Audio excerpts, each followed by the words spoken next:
Radio Sucesos 101.7 FM presenta su noticiero Sucesos con Milton Pérez y Verónica Larrea. Un periodismo libre para una democracia plena. Los hechos y las opiniones de los sucesos que marcan nuestro tiempo.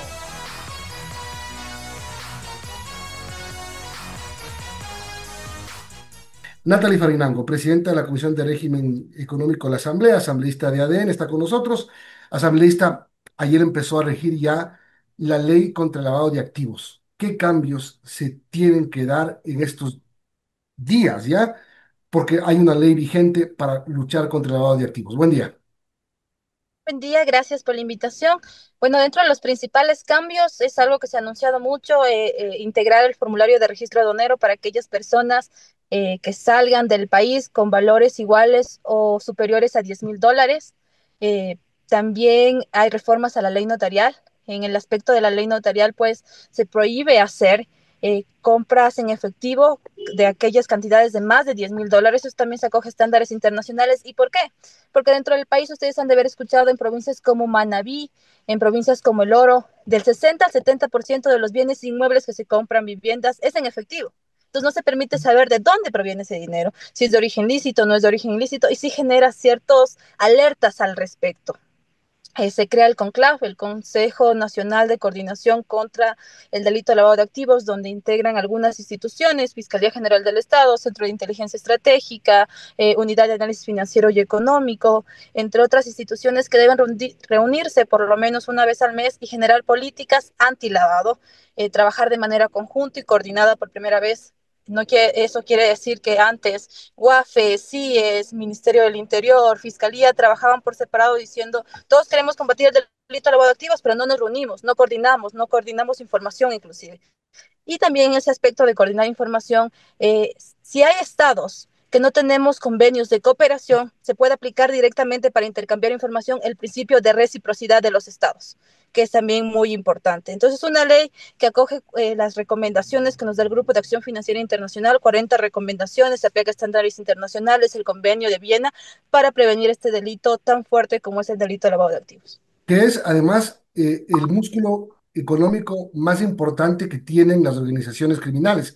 Meter el lavado en actividades económicas, disfrazarlas de legalidad para poder lavar ese dinero y para poder, digamos, utilizarlo en temas de narcotráfico, en temas de compra de armas. Eh, ¿Cuán infiltrado está el dinero sucio en la economía ecuatoriana?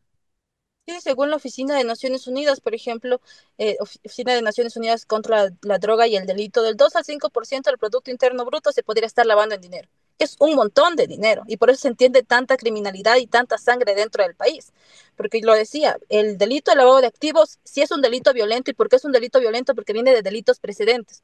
Justo el tráfico de armas, el tráfico de personas, la trata de personas, el sicariato, la extorsión, todo ese dinero que se consigue de manera ilegal, haciendo daño a familias del país, se tiene que lavarlo, que darle una apariencia justo de legalidad para poderlo utilizar y para aparentemente decir que forma parte de empresas inclusive. Y eso no se lo puede permitir porque ese mismo dinero que proviene ya de sangre de las familias del país, luego se lo reinvierte para que se genere más sangre dentro del país. Entonces, atacarla a la delincuencia, atacar al crimen organizado, también tiene que ir de atacar a lo que más les duele, a su bolsillo. Atacar a su bolsillo, y por eso es que esta ley de lavado de activos va muy de la mano también con la ley de extinción de dominio, porque luego de estos procesos, todo ese dinero ilícito tiene que pasar a manos del Estado y el Estado tiene que invertir en precisamente reestructurar el tejido social. Asambleísta, buenos días. Quisiera que nos cuente detalles de cómo se conforma este Consejo Nacional de Coordinación contra el Lavado de Activos y cómo va a ayudar este consejo para la lucha para el fin que fue creado.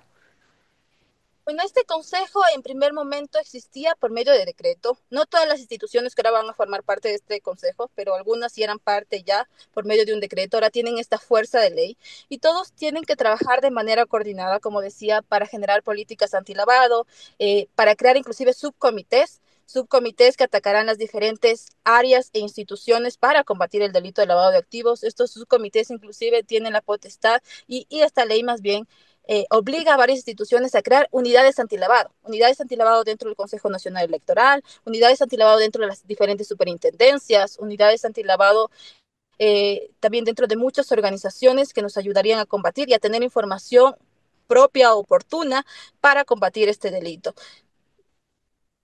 Son las 8:39. Hablamos con Natalie Farinango, asambleísta de ADN, presidenta de la Comisión de Régimen Económico. Le cambio el tema en estos últimos minutos que nos quedan para hablar de la ley de fundaciones que se presentó ayer y que contiene varias cosas, incluso temas tributarios. Pero el tema de las fundaciones, eh, y lo conectan de alguna manera con el tema de el dinero que se maneja y que se mete en la economía ecuatoriana y que no es precisamente legal. ¿Qué es lo que plantea para controlar las fundaciones en el Ecuador? En esta ley cuarta económica urgente enviada por el Ejecutivo, la ley de transparencia social, precisamente pretende un control sobre el financiamiento que reciben muchas organizaciones sin fines de lucro. ¿Y por qué? Porque ya que estábamos hablando del tema del lavado de activos, hay muchas alertas internacionales que se pueden utilizar organizaciones sin fines de lucro para lavar dinero también dentro del país. Por eso es que en esta ley de lavado de activos también pusimos como uno de los sujetos obligados a organizaciones sin fines de lucro o fundaciones. En el país, según anunciaban autoridades del gobierno nacional, hay más de 70.000 fundaciones o organizaciones sin fines de lucro. Muchas no se saben para qué se crearon, cuáles son sus fines, cuáles son sus objetivos. Reciben financiamiento no solo nacional, financiamiento también internacional. Millones de dólares, hablaba el secretario de Integridad Pública. Y se tiene que saber si ese dinero que recibe, primero es lícito, tiene un origen lícito, si están cumpliendo con sus fines.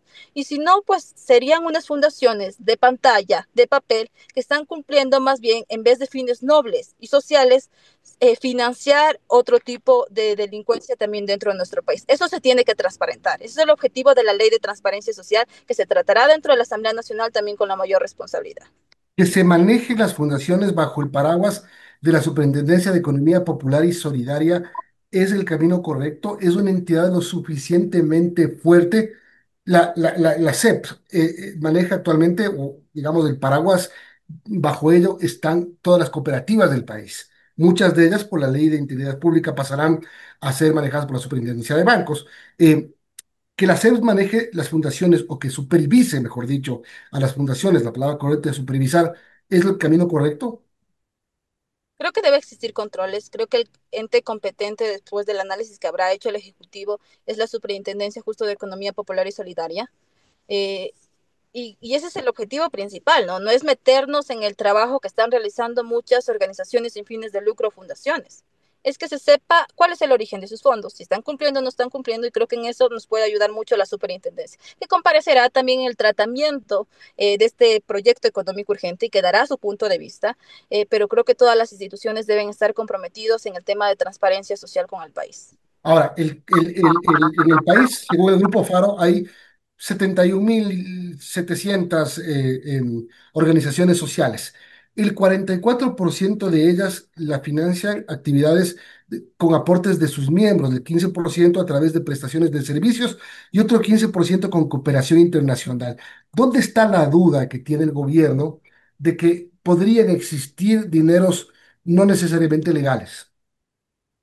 Bueno, en sí ya hay alertas internacionales que se usan a las organizaciones sin fines de lucro y por eso se tiene que crear un marco jurídico que permita el control sobre el financiamiento de estas organizaciones sin fines de lucro, porque generalmente se usan fines nobles para otros fines y no es una generalidad, ¿no? Yo he trabajado en organizaciones sin fines de lucro antes de entrar a la Asamblea Nacional, trabajé en muchas organizaciones sin fines de lucro y sé que generalmente las personas que trabajamos en estas instituciones o que se crean estas instituciones es con fin humanitario, de ayudar también a la ciudadanía, de poder contribuir dentro del ámbito o el fin para el cual fue creado. Pero muchas organizaciones que hacen quedar mal a las organizaciones sin fines de lucro se usan para otros fines. Y yo lo decía, la ministra de Gobierno de hoy en día, que algún momento fue ministra de Inclusión Económica y Social, denunciaba varias organizaciones sin fines de lucro, fundaciones de papel, que solo en la práctica estaban creadas, tenían la razón social o la personalidad jurídica, pero no tenían ni siquiera un lugar en donde supuestamente se reúnen, no estaban cumpliendo los fines para los cuales fueron creados, y de eso se necesita un análisis riguroso y un control riguroso al respecto, porque un fin noble no puede ser manchado con otros fines. no puede ser utilizado organizaciones sin fines de lucro, si es el caso, para el lavado de activos, para financiar grupos criminales. Eso no se puede permitir, porque yo tengo la certeza, y lo decía, porque he trabajado en organizaciones sin fines de lucro, que la mayoría sí cumplen un fin noble, para temas educativos, para el tema de justicia, inclusive para el tema de víctimas, para el tema de grupos de atención prioritaria, pero las que no lo hacen no pueden manchar el nombre de otras organizaciones. Y por eso el gobierno tiene que tener un control sobre el financiamiento de estas organizaciones, si están cumpliendo o no están cumpliendo sus fines, para poder también generar una justicia y transparencia dentro del país. Bien, le quiero agradecer, se nos fue el tiempo, 8:44. Gracias, Natalie Farinango, presidenta de la Comisión de Régimen Económico, por habernos acompañado. Tenga buen día. Gracias a ustedes y un buen día para todos.